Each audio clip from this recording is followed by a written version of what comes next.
Hello friends, हम आशा कर सकते हैं कि आप सभी जो हैं बहुत अच्छे हैं, ठीक है, और आप लोग का पढ़ाई अच्छा से चल रहा होगा। तो अभी तक जो है वो हम लेक्चर 1 का part A, part B, part C cover कर चुके हैं। ये जो है वो हमारा लेक्चर 2 का पार्ट ए है। यहाँ से हम डिस्टेंस फॉर्मूला के ऊपर जो भी क्वेश्चंस होंगे उसको हम करेंगे, ठीक है। क्योंकि प्रीवियस लेक्चर में ये बात हम आप लोगों को बता चुके थे कि यहाँ से जो प्रॉब्लम्स करना अब हम स्टार्ट करना चाहते हैं। उससे पहले एक और कंसेप्ट है जिसको हम थोड़ा बता देना चाहते हैं, उसके बाद हम प्रॉब्लम्स करना स्टार्ट करेंगे, ठीक है। तो बेसिकली क्या है, हम अभी तक डिस्टेंस फार्मूला पढ़ चुके थे। डिस्टेंस फार्मूला हमारा क्या था, जैसे ये ए है, ये बी है, सपोज कीजिए इसका कोऑर्डिनेट x1, y1, इसका कोऑर्डिनेट x2, y2 है। तो हमको ऐसा क्वेश्चंस सॉल्व करने के लिए मिलेगा कि अगर इफ ए और बी दो पॉइंट्स है, एंडिंग पॉइंट्स है किसी लाइन का, एंडिंग पॉइंट्स को हम एक्सट्रीमिटीज पॉइंट भी बोल सकते हैं।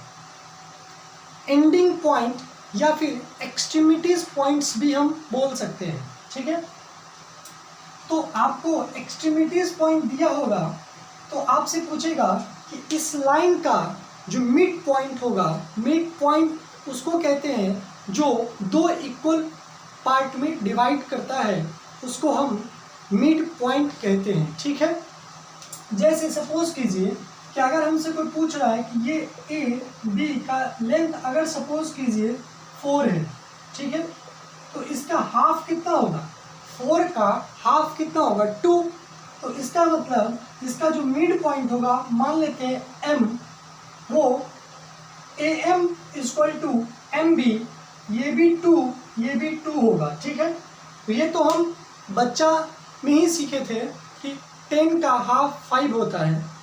किसी भी चीज़ का हाफ तो हम बेसिकली क्लास 1 या नर्सरी में ही जानते हैं, 2, 3, 4 में।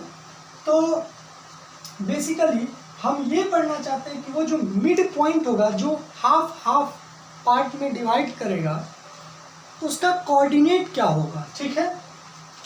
जैसे दिया हुआ था ए का कोऑर्डिनेट x1, y1 है, बी का कोऑर्डिनेट x2, y2 है।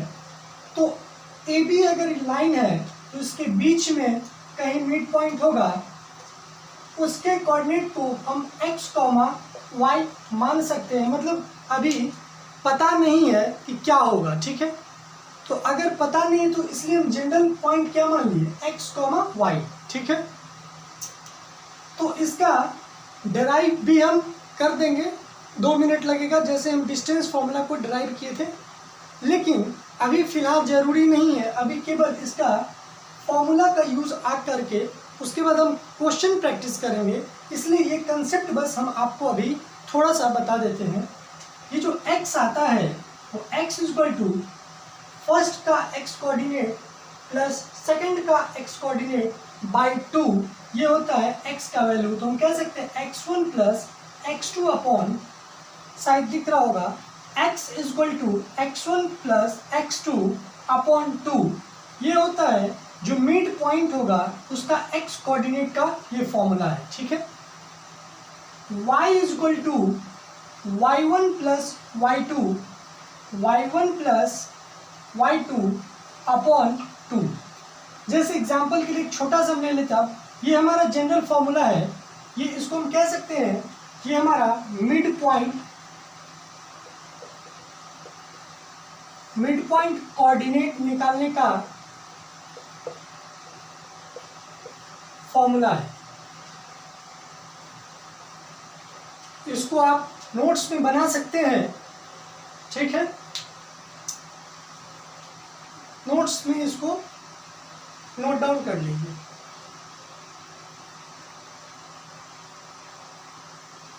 ठीक है। जैसे मान के चलिए एक एग्जांपल के तौर पे हम देते हैं, ये हमारा ए है, ये हमारा बी है, ठीक है। सपोज करते हैं हम कि यहाँ का कोऑर्डिनेट 1,3 है, यहाँ का कोऑर्डिनेट 4,5 है, ठीक है। 1,3 4,5, ठीक है।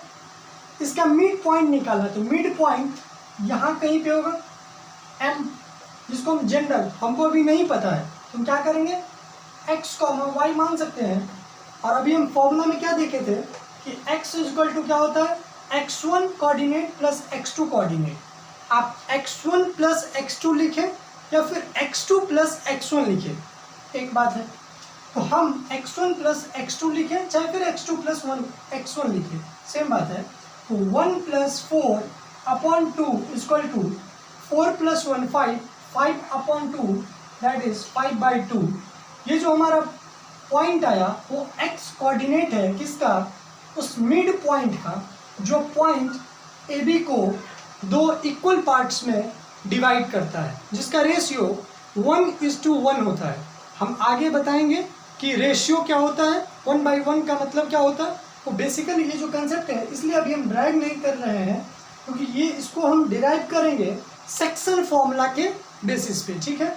तो अभी लगा कि ज़रूरत नहीं है, इसलिए डिराइव इसको नहीं करके बस छोटा सा फॉर्मूला है उसको हम बता करके क्वेश्चंस के लिए हम अभी ले लिए हैं, ठीक है। जैसे x equal to 1 plus 4 upon 2 that is 5/2, ये आया x कोऑर्डिनेट। y कोऑर्डिनेट क्या आएगा हमारा 3 plus 5 that is 8, 8 upon 2 that is 4। तो हमारा 4 y इक्वल टू क्या आया वैल्यू 4। तो हम कह सकते हैं कि 5/2, 4 is the mid point of AB, ठीक है। तो ये हमारा बेसिक्स हो गया। इसके ऊपर अब हम एक क्वेश्चंस करना चाहते हैं, जो क्वेश्चंस इतना इम्पोर्टेंट है कि 9th के बुक्स में जहाँ तक हम जानते हैं सबसे इम्पोर्टेंट क्वेश्चंस उसको माना जाता है। और क्लास 10th में भी अच्छा क्वेश्चंस है और ये बहुत ही फेमस क्वेश्चंस है और बहुत इजी क्वेश्चंस है, ठीक है। वो यहाँ तक कि जेईई मेन जब आप 12th के बाद पेपर दोगे, एक एग्ज़ाम होता है इंजीनियरिंग का, जो आजकल बच्चा 6-7 से ही अपना एक गोल बना लेते हैं। उसके बाद उनको या तो डॉक्टर बनना होता है या फिर इंजीनियर बनना होता है, तो उसके लिए एक एग्ज़ाम होता है एंट्रांस एग्ज़ाम, जिसका नाम है जेईई मेंस। जेईई मेंस के एग्ज़ाम में भी ये क्वेश्चंस जो है वो आते हैं। तो क्या क्वेश्चंस है वो आपको हम अभी बता रहे हैं।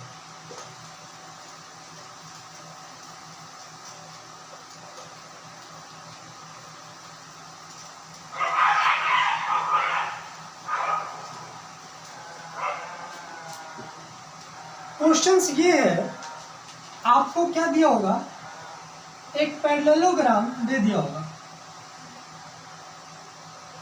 लग रहा है पैरेललोग्राम, जिसका 3 कोऑर्डिनेट्स दे देते होते हैं। क्वेश्चंस ऐसे रहेगा आपको कि the consecutive point A, B, C and D of a parallelogram in which the coordinates of point A and B and C is given, then find the possible coordinates of fourth vertex। या फिर आपसे पूछ सकते हैं find the coordinate of fourth vertex। मतलब आपको basically 3 adjacent दिए रहेंगे। क्या दिए रहेंगे, एडजेसेंट, ठीक है। एडजेसेंट जैसे अगर नहीं भी दे, जैसे इसमें आप एडजेसेंट किसको मानो, इसको इसको इसको, या फिर हमारा क्या केस है, इसको इसको इसको भी अगर मानते हो तो सारे तो 3 पॉइंट्स जैसे दे दिए वो एडजेसेंट ही होंगे, क्योंकि अभी बहुत सारे पॉइंट्स होते तो फिर एडजेसेंट सेलेक्ट करना भी एक क्वेश्चंस होता। जैसे आपके पास सपोज कीजिए कि 8 पॉइंट्स है, ठीक है। 8 पॉइंट्स में से 3 पॉइंट सेलेक्ट करने हैं, 8 पॉइंट में से 3 पॉइंट सेलेक्ट करने हैं, तो आप ये देखोगे आगे जाके कि सिलेक्शन 8 में से 3 पॉइंट्स कोई भी हो सकते हैं, उसका भी एक कंसेप्ट है उसका भी एक चैप्टर है, उसको हम अलग से पढ़ाते हैं, अलग से पढ़ते हैं। वो चैप्टर है परम्यूटेशन एंड कम्बिनेशन। तो खैर यहाँ पे अभी हम उसका बिना जिक्र किए हुए ये जो चीज़ है यहाँ पे केवल ABCD केवल हमारे पास 4 ही पॉइंट्स है, इसलिए इसके सिलेक्ट करने के जो तरीके हैं एडजेसेंट पॉइंट्स को वो केवल एक ही तरीके हैं, ठीक है। तो इसलिए हमारे लिए क्या है, इजी है यहाँ पे सिलेक्ट करना, ठीक है। तो हम किसी ABCD, ठीक है, तो A का पॉइंट, B का पॉइंट और C का पॉइंट सपोज कीजिए आपको दिया हुआ है, वो क्या है जैसे हम देख लेते हैं एक बार। जैसे मान के चलिए कि हमारा जो पॉइंट्स है वो दिया हुआ 3,5, क्या है ये 3,5, शायद दिख रहा होगा, A का है 3,5, ठीक है। B का जो कोऑर्डिनेट दिया हुआ है वो है आपका 6,0, 6,0, ठीक है। C का जो कोऑर्डिनेट है वो आपको दिया हुआ सपोज कीजिए 1,-3, ठीक है। तो आपको निकालना क्या है, फोर्थ वर्टेक्स। क्या निकालना है, फोर्थ वर्टेक्स। क्या है ना, एक्चुअली बंगाल में रह के थोड़ा बंगाली टोन आ चुका है, इसलिए वर्टेक्स को वर्टेक्स बोला जाता है, थोड़ा बोला जाता है इसलिए क्योंकि बंगाल में रहते हैं तो थोड़ा टोन आ जाता है, ठीक है। तो देखिए अगर D का वर्टेक्स निकालना है तो उसके लिए हम क्या क्या करेंगे, ठीक है। तो सुनिए, हमको क्या चीज़ दिया हुआ है कि ये जो है वो एक पैरेललोग्राम है, ठीक है। ये अगर पैरेललोग्राम होगा तो हम 9th क्लास में पढ़े थे कि पैरेललोग्राम का जो डायगोनल होता है वो एक दूसरे को इंटरसेक्ट करता है। क्या करता है, इंटरसेक्ट करता है। तो जैसे मान के चलिए ये पॉइंट है और इस पॉइंट को जब हम मिलाएंगे तो किसी पैरेललोग्राम में 2 ही नंबर ऑफ डायगोनल्स पॉसिबल होते हैं, ठीक है। चूंकि इसमें टोटल नंबर ऑफ साइड्स कितने हैं, 4 साइड्स की बात कर रहे हैं, तो उसमें नंबर ऑफ डायगोनल्स कितने पॉसिबल हैं, 2। फिर जब आप आगे पढ़ोगे यहाँ पे मान के चलिए सपोज किसी 8 साइड्स होंगे, उसमें नंबर ऑफ डायगोनल्स निकालना है, तो उसके लिए फिर क्या है, टॉपिक है जिसको फिर हम PNC ही कहते हैं। मतलब PNC एक ऐसा टॉपिक है जो बहुत ही मज़ेदार टॉपिक है और बहुत चीज़ों को बताता है, ठीक है। तो खैर यहाँ पे क्या है कि A का कोऑर्डिनेट, B का कोऑर्डिनेट, C का कोऑर्डिनेट दिया हुआ है, D का कोऑर्डिनेट निकालना है। तो हम जानते हैं कि पैरेललोग्राम का जो डायगोनल होता है वो बाइसेक्ट करता है, इसका मतलब ये दोनों इक्वल, ये दोनों क्या होगा, इक्वल होगा, ठीक है। तो अभी हम पढ़े हैं कि अगर ये टुकड़ा और ये टुकड़ा इक्वल होगा तो इसका मतलब कहीं ना कहीं ये जो पॉइंट है M, क्या बोल रहे हैं, अगर सपोज कीजिए कि AC हमारा डायगोनल है और हम प्रॉपर्टी जानते हैं कि पैरेललोग्राम को जो डायगोनल होता है वो बाइसेक्ट करता है एक दूसरे को, इसका मतलब ये और ये जब इंटरसेक्ट करता है M पॉइंट पे तो ये पार्ट इक्वल होगा। इसका मतलब इसका रेशियो अगर x है तो इसका भी रेशियो x होगा, इसका रेशियो 1 है तो इसका भी रेशियो 1 होगा, ठीक है।